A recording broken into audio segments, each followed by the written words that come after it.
नहमदुहु व नसल्ली अला रसूलिल करीम अम्मा बाद फ़अऊज़ु बिल्लाहि मिनश शैतानिर रजीम बिस्मिल्लाहिर रहमानिर रहीम रब्बि इश्रह ली सदरी व यस्सिर ली अमरी वहलुल उक़दतम मिन लिसानी यफ़क़हू क़ौली अल्लाहुम्मा सल्लि अला मुहम्मद व अला आलि मुहम्मद कमा सल्लैता अला इब्राहीम व अला आलि इब्राहीम इन्नका हमीदुम मजीद अल्लाहुम्मा बारिक अला मुहम्मद व अला आलि मुहम्मद कमा बारकता अला इब्राहीम व अला आलि इब्राहीम इन्नका हमीदुम मजीद।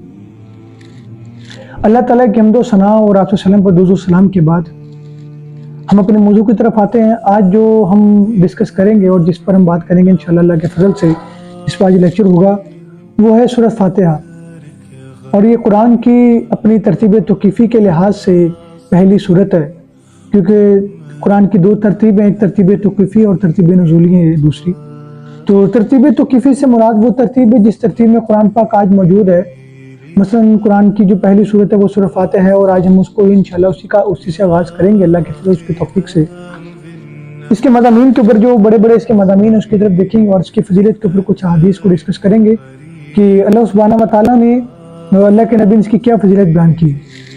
पहली तो बात है कि ये सूरत अपने दौर के अतबार से मक्की भी है और मदनी भी है, कि कुछ इसका कहा जाता है कि मुफस्सिरीन किराम कहते हैं कि मक्की है और कुछ हिस्सा जो है वो मदनी है, और दूसरा एक रकू है, इसकी 7 आयात हैं। ये तो उसका जो था वो एक तारुफ था।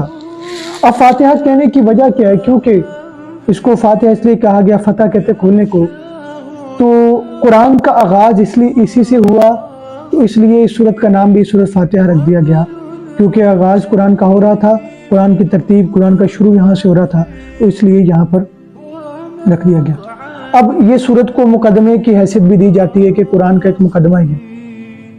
मुकदमा कहते हैं कि किसी भी चीज़ का जो है ना वो स्टार्ट जो है, जो उसका खुलासा एक तरह का, उसका स्टार्टिंग जो है, जो उसमें बयान किया जाएगा वो उसके बारे में। क्योंकि कुरान में दो तरह के मज़ामीन है, या तो अकायद का बयान है और या जो है वो आपके पास बड़े मामलात, हमारे इबादत वगैरह, इस्लाह वगैरह, इस तरह की शहादतैन, नमाज, रोज़ा, ज़कात, हज वगैरह, इन चीज़ों का बयान है। तो ये जो अगर हम इस सूरत की तरफ बात करें तो ये सूरत जो है हमें दोनों तरह के पहलुओं की तरफ मिलती है, उसमें दोनों तरह के पहलू हमें नजर आते हैं। कि यहाँ पर अगर हम देखा जाए तो अल्हम्दुलिल्लाह रब्बिल आलमीन, तो यहाँ पर पहले अल्लाह सुब्हानहू व तआला ने अपनी बड़ाई और बुजुर्गी बयान कर रहे हैं अल्लाह सुब्हानहू व तआला, और उसके बाद फिर जो है वो आगे हमें अल्लाह की बड़ाई और बुजुर्गी के बाद तो अकायद को बयान करने के बाद आगे जो है वो सीधा ही मामलात की बात आ जाती है कि अल्लाह में सीधे रास्ते पर चला, गैरिल मग़दूबि अलैहिम वलद्दालिन, हमें सीधे रास्ते पर चला, उन लोगों का रास्ता जिन पर तूने इनाम किया।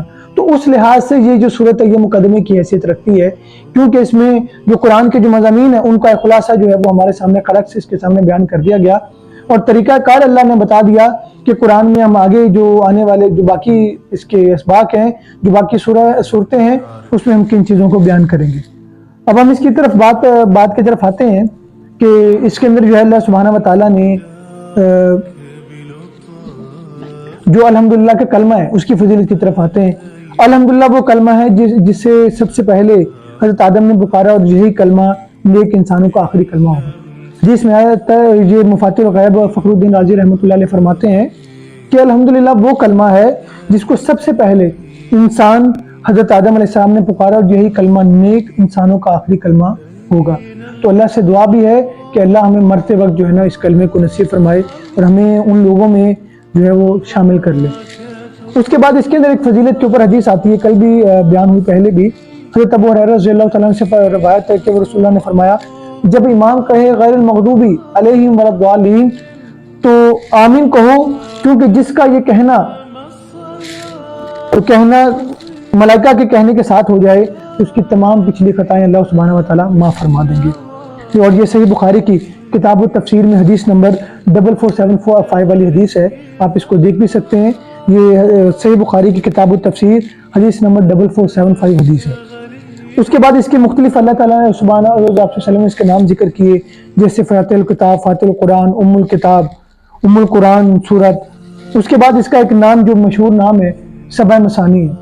सबा मसानी से मुराद ये जो है वो तस्निया का सीगा जिसके मानी 2 होना है, क्योंकि ये सूरत 2 दफ़ा नाजिल हुई, और इसको सबा मसानी इसलिए भी कहा जाता है क्योंकि ये बार बार पढ़ी जाती है। ये जो आयात हैं ये बार बार पढ़ी जाती हैं। पढ़ी कहाँ पर जाती हैं, ये हमारे पास जो है वो तफसील से इसको जो जिक्र किया जाता है वो कुरान के अंदर हर नमाज के अंदर जो है ना हम सूरत फातिहा पढ़ते हैं, और उसके बगैर जो है ना हमारी نماز بھی ایک نامکمل ہے.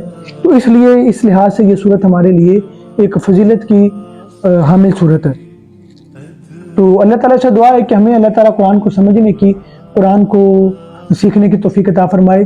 اور اس صورت کی اگر مضامین کی بات کی جائے کہ اس میں اللہ سبحانہ و تعالیٰ نے اتنی گہرائی اور اتنی بیان کر دی ہے کہ ہم اس کی تفسیر کریں گے تو شاید جو ہے نا وہ قلم رک سکتے ہیں، لیکن اس کی تفسیر ختم نہیں ہو سکتی، ہم تھک سکتے ہیں. تو اس کے اندر جو ہے نا مفسرین کرام نے کئی جلدوں میں جو ہے صرف فاتحہ کی جو ہے وہ تفسیر کی ہے. تو اللہ تعالیٰ ہمیں عمل کی توفیق عطا فرمائے، قرآن پر عمل کرنے کی توفیق عطا فرمائے. وما علینا البلاغ.